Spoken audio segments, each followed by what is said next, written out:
bonjour et bienvenue sur Medi 1 TV. Le couvre-feu nocturne en cours depuis le début du Ramadan a-t-il eu un impact sur l'évolution de la pandémie au Maroc ou non? Qu'en est-il de l'arrivée ou non du variant indien dans le royaume à l'heure où un autre variant vient d'être détecté en Tunisie? Élément de réponse avec notre invité du jour, il s'agit de Moulay Saïd Afif. Il est le président de la Société marocaine des sciences médicales et également président de la Fédération nationale de santé. Bonjour Moulay Saïd Afif. Bonjour Monsieur Omar. Merci d'être avec nous ce matin. Alors tout d'abord, je le disais tout de suite, est-ce que le couvre-feu nocturne décrété depuis le début du Ramadan a-t-il un impact ou pas sur l'évolution de la pandémie au Maroc? Tout à fait, parce que la situation au Maroc, elle est préoccupante, mais on maîtrise l'épidémie et donc le couvre-feu. Et puis on demande le plus important, c'est que les citoyens puissent appliquer les mesures barrières, à savoir le port du masque, la distanciation et le lavage fréquent des mains, soit avec de l'eau et du savon ou du gel hydroalcoolique. Il n'y a que ça de vrai et c'est ça qui va nous sauver et éviter un échappement et une flambée des contaminations. Alors, si on analyse les chiffres depuis le début du Ramadan, est-ce qu'on note une évolution par rapport à l'avant-Ramadan ou pas?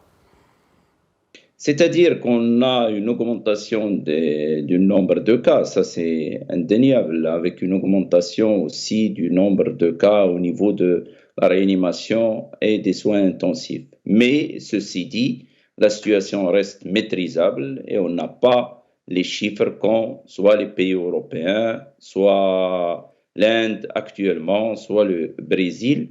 Et donc, c'est important de respecter le couvre-feu, c'est important.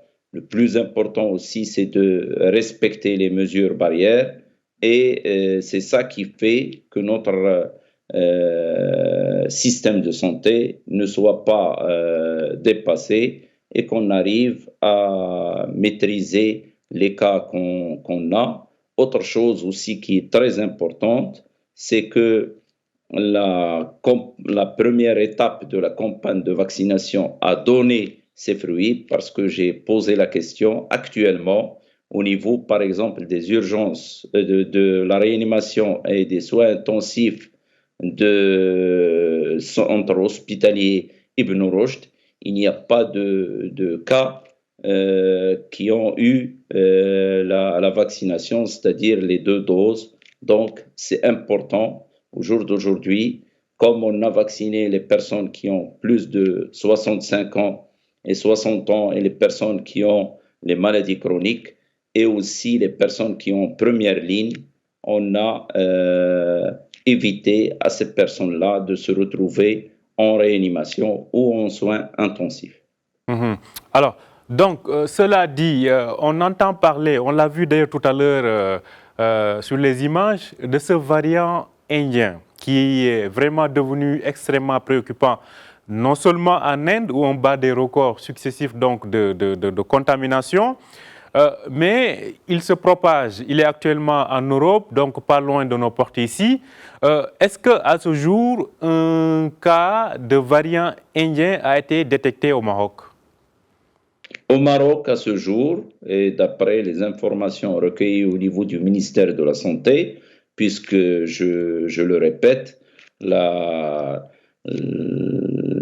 les sources et la source officielle, c'est soit le ministère de la Santé, soit le porte-parole du gouvernement. Et le ministère de la Santé a créé un collectif de laboratoires qui fait le suivi du séquençage pour voir s'il y a d'autres variants. Au jour d'aujourd'hui, donc, on a seulement le variant anglais dans 7 régions et on n'a pas de variant indien, on n'a pas de variant sud-africain, on n'a pas de variant brésilien. Et comme vous venez de le dire, le variant indien est dangereux. C'est une double mutation au niveau de la protéine spike. Il est beaucoup plus contagieux. Vous avez vu que en Inde, on enregistre plus de 300 000 cas par jour. Et comme il y a cette contagiosité augmentée, ça veut dire qu'il y a plus de décès. Et c'est pour cela qu'actuellement, le variant indien est le plus dangereux, beaucoup plus que le variant brésilien ou le variant sud-africain. Autre chose aussi qui est grave, c'est que les vaccins actuels ne sont pas très efficaces pour ce variant indien. Je rappelle que dans ce cadre, le Maroc a suspendu donc les liaisons aériennes avec l'Inde. Alors, Moulay Saïd Afif, un autre volet, c'est, vous avez parlé tout à l'heure de la campagne de vaccination. Les choses évoluent positivement. On en est actuellement à 4,7 millions de personnes qui ont reçu les 2 doses. Qu'en est-il de la suite de cette campagne de vaccination? Comme vous l'avez tous suivi, le président de la Chambre des représentants a parlé avec le président de la Chambre des représentants de la Chine et on va recevoir en avril et mai pas loin de 10 millions de doses. Et bientôt, on va recevoir là prochainement dans les heures une dotation du vaccin chinois. Et puis, il y a aussi, on attend aussi le vaccin Sputnik, le vaccin russe, et le complément du vaccin sud-africain AstraZeneca dans le cadre de COVAX. Je crois qu'avec l'arrivée de ces doses, on va poursuivre tranquillement la campagne de vaccination. Et comme je l'ai dit, cette campagne de vaccination, elle a donné ses fruits puisqu'on ne voit plus ces personnes vulnérables au niveau avec la même quantité importante au niveau des urgences et au niveau, je veux dire, au niveau de la réanimation et au niveau des soins intensifs. Et ça, c'est déjà un gain. Et nous ne pouvons que nous féliciter de la campagne de vaccination dont le coup d'envoi a été donné par Sa Majesté le Roi, que Dieu l'assiste, ce qui a donné une confiance à la population. Et on espère, avec cette vaccination et en évitant ces variants qui sont moins efficaces pour la vaccination, parce que je le rappelle, le variant anglais, les vaccins sont efficaces, c'est ce qui a donné des résultats en Angleterre. Et nous avons vu aussi que notre pays a pris les dispositions nécessaires en suspendant les vols avec plusieurs pays, le dernier étant l'Inde. Et c'est pour cela que, en attendant d'arriver à cette immunité collective, il faut respecter les mesures barrières pour éviter une flambée de l'épidémie.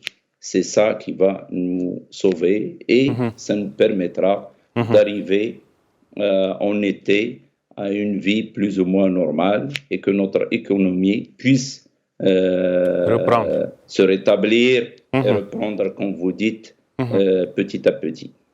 Alors, Moulay Saïd Afif, en cette période de Ramadan, est-ce qu'on sent le même engouement, c'est-à-dire est-ce que les gens se déplacent autant qu'avant le Ramadan pour aller se faire vacciner, sachant qu'il peut y avoir débat sur l'utilité ou la nécessité de se faire vacciner pendant le mois du jeûne?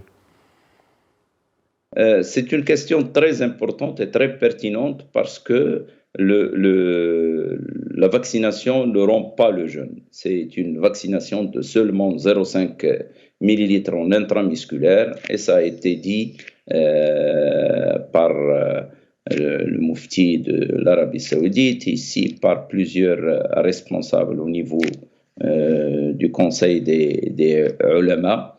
Et donc, le vaccin,